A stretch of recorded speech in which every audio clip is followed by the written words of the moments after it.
Okey, baik murid-murid. Seterusnya, soalan yang seterusnya sama juga murid-murid dikehendaki klik pada link yang cikgu berikan. Kemudian terus jawab pada dalam talian ya. Okey, soalan dia adalah rajah di bawah menunjukkan dua aktiviti X dan Y yang telah dilakukan oleh Faizal. Aktiviti X menunjukkan Faizal mengangkat objek paling berat tanpa menggunakan takal dan aktiviti Y pula menunjukkan Faizal mengangkat objek paling berat dengan menggunakan takal. Okey, yang ni aktiviti X, yang ni aktiviti Y. Okey, X ni tak guna takal, berapa berat objek yang boleh diangkat. Yang ni adalah aktiviti Y menggunakan takal, berapa berat objek yang dapat diangkat oleh Faizal. Okey, di sini dia berikan kepada kita jadual. Okey, bila ada jadual lebih mudah kita untuk mencari maklumat ya. Okey, aktiviti X dan Y, bilangan takal, aktiviti X sifar takal, berat objek yang dapat diangkat 7 kilogram. Aktiviti Y 1 takal, bilangan berat objek yang dapat diangkat adalah 14 kilogram. Okey, yang kita nak cari di sini, okey, satu lagi pemboleh ubah iaitu pemboleh ubah dimalarkan, iaitu apa? Okey, apa di sini? Apa yang sama? Okey, yang kita dapat dilihat di sini yang sama adalah saiz objek. Saiz objek tu sama tapi beratnya tak sama ya. Okey. Okey, kita dapat lihat di sini yang berbeza bilangan takal. Yang kita perolehi daripada eksperimen adalah berat objek yang dapat diangkat. Okey, dah boleh jawab soalan pemboleh ubah. Okey, murid-murid boleh pilih. Di sini dia beri pilihan. Okey, lihat tadi pemboleh ubah dimanipulasi. Yang tidak sama, pemboleh ubah bergerak balas. Hasil daripada eksperimen. Okey, dan pemboleh ubah dimalarkan yang sama cikgu dah sebutkan tadi. Apa dia? Murid-murid boleh pilih. Okey, sama juga soalan masih sama. Apakah tujuan penyiasatan ini? Untuk menyiasat hubungan di antara apa dengan apa. Pilih jawapan yang paling tepat. Sengaja cikgu banyakkan latihan tentang tujuan, pemerhatian, inference supaya kamu dah mahir untuk menjawab soalan. Okey, pemerhatian. Okey, pemerhatian pilih yang tepat. Di sini pemerhatian, berikan satu pemerhatian berdasarkan maklumat di atas. Okey, objek apa? Dengan menggunakan apa? Objek yang paling berat dapat berat objek yang dapat diangkat meningkat apabila menggunakan apa? Okey, boleh ingat lagi kan? Takal ni adalah mesin ringkas. Mesin ringkas tujuan dia untuk apa? Memudahkan kerja yang kita lakukan. Okey, berikan satu inference kerana apa? Ya.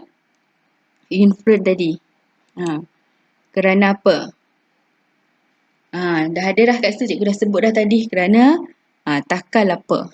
Ya. Okey, hipotesis. Hipotesis boleh guna? Ya, guna perkataan semakin. Ya. Okey, murid-murid boleh baca, fikir, pilih jawapan yang paling sesuai. Okey, sengaja cikgu beri soalan dalam bentuk macam ni supaya murid-murid mahir. Okey, nanti kelas PDPR yang akan datang kita cuba pula buat teknik yang lain ya. Okey, seterusnya. Okey, cikgu terangkan soalan seterusnya. Satu penyiasatan telah dijalankan untuk mengkaji hubungan di antara pengguna dengan sumber makanan dalam satu habitat. Ia melibatkan tikus dan ular di kawasan sawah padi. Pemerhatian tentang penyiasatan dicatatkan dalam jadual berikut. Okey, kalau kita perhatikan di sini adalah eksperimen ataupun tajuk tentang rantai makanan. Tentang rantai makanan. Okey, di sini dia bagi kita maklumat tapi murid-murid kena kenal pasti siapa pengguna dan siapa pula sumber makanan. Okey, di sini Kamu lihat.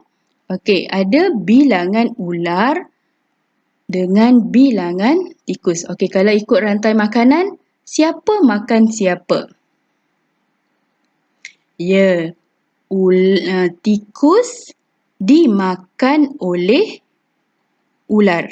Tikus dimakan oleh ular. Maksudnya di sini, ular adalah pengguna dan tikus adalah sumber makanan. Dah dapat dah dekat situ. Pengguna bilangan tikus. Pengguna bilangan ular. Sumber makanan bilangan tikus. Dah dapat dah dekat situ. Pengguna pemboleh ubah dimanipulasi. Sumber makanan adalah pemboleh ubah bergerak balas. Okey, boleh faham murid-murid? Okey.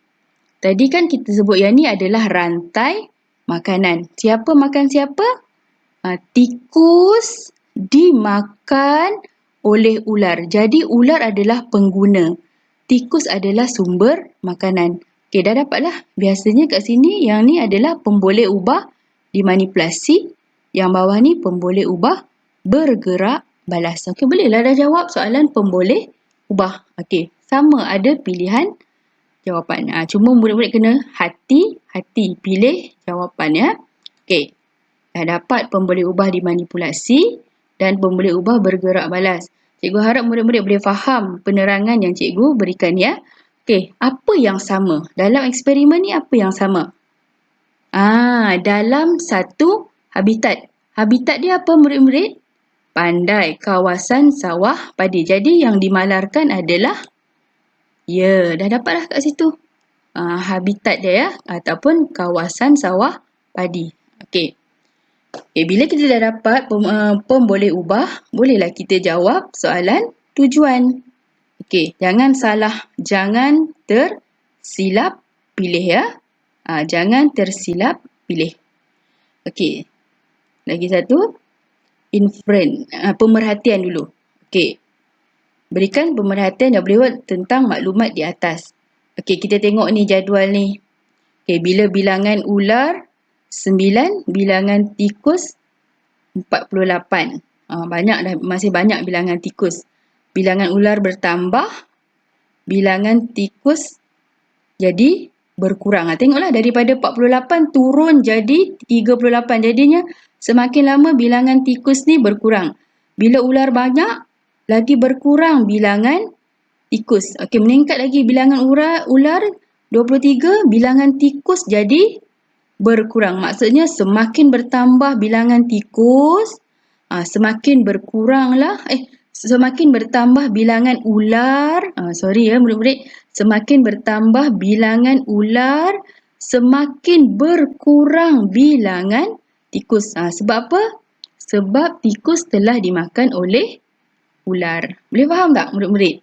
Okey, tak apa. Nanti kalau jumpa lagi soalan macam ni, cikgu akan terangkan lagi kepada kamu ya. Okey. Okey. Yang ni tadi apa? Pemerhatian tadi. Pemerhatian ni murid-murid boleh tengok di situ.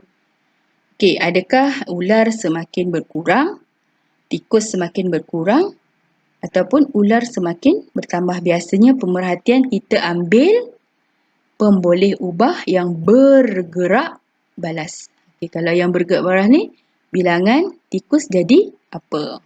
Ya. Okey, sebab apa?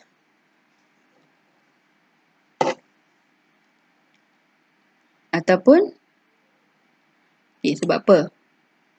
Sebab apa tadi bilangan tikus tadi berkurang? Kerana apa? Sebab apa cikgu dah terangkan tadi? Kerana dia apa? Pilih jawapan yang betul. Ya. Kenapa semakin lama bilangan tikus ni berkurang? Kerana cikgu tak mahu sebut, murid-murid kena pilih. Hipotesis pun cikgu dah sebut dah tadi. Dekat atas ni cikgu dah terangkan tadi. Apa dia? Semakin apa? Semakin apa bilangan ular, semakin apa bilangan tikus. Okey. Kalau murid-murid tak tonton video yang cikgu cikgu beri ni, mungkin agak sukar untuk menjawab soalan tu ya.